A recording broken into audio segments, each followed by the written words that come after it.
रनन क्लस का जो प्लांट है उसकी जो लीव्स हैं वो येलो हो रही हैं। उसके पीछे क्या वजहें हैं, क्या ऐसी गलतियां हैं जो आप जाने अनजाने में अपने पौधे पे कर रहे हैं जिसकी वजह से ऐसा हो रहा है। तो उन सारी गलतियों के बारे में एक एक करके बात करेंगे। कुछ ऐसी चीज़ें मैं आपको बताऊंगा जो अगर आप अपने रनन क्लास के प्लांट में फॉलो करेंगे तो बहुत अच्छी तरीके से वो प्लांट ग्रो करता रहेगा। तो प्लीज़ पूरी वीडियो देखिए। मेरा नाम अक्षय है और मैं आप सब लोगों का राइट गार्डनिंग यूट्यूब चैनल में स्वागत करता हूँ।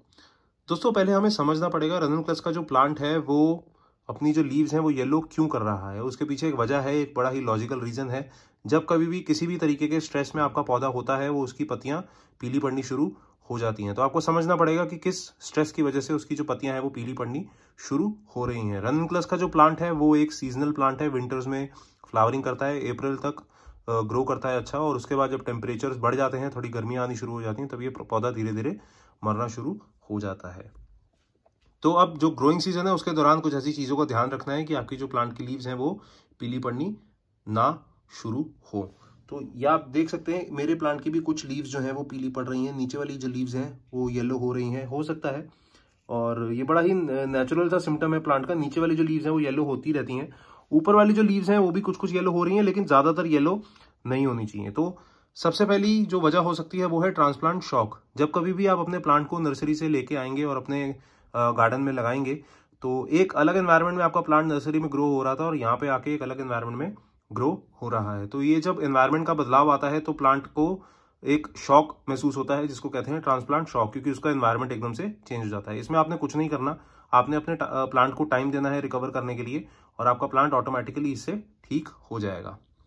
दूसरा स्ट्रेस हो सकता है लोकेशन का स्ट्रेस। ये वाला जो पौधा है इसको ऐसी लोकेशन पसंद है जहां पे 4 से 5 घंटे की डायरेक्ट सनलाइट इस पे मिले, तभी अच्छे से बड ग्रोथ करता है और फ्लावरिंग ग्रोथ दिखाता है। अगर आपने आपने इसको ऐसी लोकेशन पे रखा हुआ है जहाँ पे धूप पूरी नहीं पड़ती, लाइट लोकेशन पूरी नहीं है, और तो ये स्ट्रेस में आ जाता है। इसकी जो लीफ है वो येलो होनी शुरू हो जाती हैं। तो मेक श्योर करिए आपने इसको ऐसी लोकेशन पे ग्रो किया हुआ है जहाँ पे 4 से 5 घंटे की डायरेक्ट सनलाइट इसको मिल रही है। अगर आपके पास ऐसी लोकेशन नहीं है जहाँ पे 4 से 5 घंटे की धूप इसको मिल रही है तो आप कोशिश करिए कि एटलीस्ट 2 घंटे की धूप इसको मिले, क्योंकि फ्लावरिंग और बड ग्रोथ के लिए धूप काफी इंपॉर्टेंट है इस प्लांट के लिए। तीसरा स्ट्रेस हो सकता है वाटर का स्ट्रेस, वाटरिंग का स्ट्रेस। अगर आप इरेगुलर वाटरिंग अपने प्लांट में कर रहे हैं तो उसकी जो पत्तियां हैं वो पीली पड़नी शुरू हो सकती हैं। अगर आप जरूरत से ज्यादा पानी दे रहे हैं तो ओवर वाटरिंग के स्ट्रेस से ऐसा हो सकता है, और अगर आप जरूरत से कम पानी दे रहे हैं तो अंडर वाटरिंग के स्ट्रेस से ऐसा हो सकता है। ओवर वाटरिंग जैसा क्या होता है, ओवर वाटरिंग से क्या होता है, आपकी जो प्लांट की रूट्स हैं वो स्ट्रेस में आ जाती हैं, वो दबाव में आ जाती हैं कि जितना मॉइस्चर उनको नहीं चाहिए था उससे ज्यादा मॉइस्चर आपने रूट्स में प्रोवाइड करवा दिया है। अब इससे होता क्या है कि जड़ें गलने का खतरा बढ़ जाता है, रूट रॉट होने का खतरा बढ़ जाता है, और फंगल इन्फेक्शंस बढ़ जाते हैं, क्योंकि मॉइस्चर मेंटेन रहता है और टेम्परेचर्स एनवायरनमेंट में बहुत ज्यादा है नहीं, सर्दियों का मौसम है, तो फंगल इन्फेक्शंस बहुत जल्दी प्रमोट होते हैं प्लांट्स में। तो कोशिश करिए जरूरत से ज्यादा पानी ना दीजिए, सिर्फ मिट्टी को आपने मॉइस्चर मेंटेन करके रखना है, सॉगी नहीं बनाना, कीचड़ जैसी मिट्टी को नहीं बनाना। और अंडर वाटरिंग भी नहीं करनी है, क्योंकि जब अंडर वाटरिंग होती है तो जो लीफ में स्टोर्ड मॉइस्चर होता है प्लांट उसको एब्जॉर्ब कर लेता है, और इसलिए जो लीव्स हैं वो सारी बेजान होकर गिरनी शुरू हो जाती हैं, पीली पड़नी शुरू हो जाती हैं। तो मेक श्योर करिए आपने सिर्फ करेक्ट अमाउंट ऑफ वाटरिंग करनी है, ना ज्यादा करनी है ना कम करनी है। चौथा स्ट्रेस हो सकता है किसी तरीके के कीड़े मकोड़ों के अटैक से। रनन क्लस का जो प्लांट है उसमें बहुत अटैक्स फ्रीक्वेंटली होते हैं, स्पाइडर माइट्स के, फंगल इन्फेक्शंस के और एफिड्स के। ये इतने फ्रीक्वेंट हैं कि आप अगर प्लांट नया नया लेके आएंगे तो हो सकता है कि आपके बिल्कुल नए प्लांट पे भी ये इंसेक्ट्स अटैक कर दें। तो बड़ा ही जरूरी हो जाता है अपने प्लांट को नीम ऑयल कॉन्सेंट्रेट से स्प्रे करते रहना। तो हर 15 से 20 दिन में नीम ऑयल कॉन्सेंट्रेट का आप अपने रनन क्लस के प्लांट में स्प्रे करते रहिए।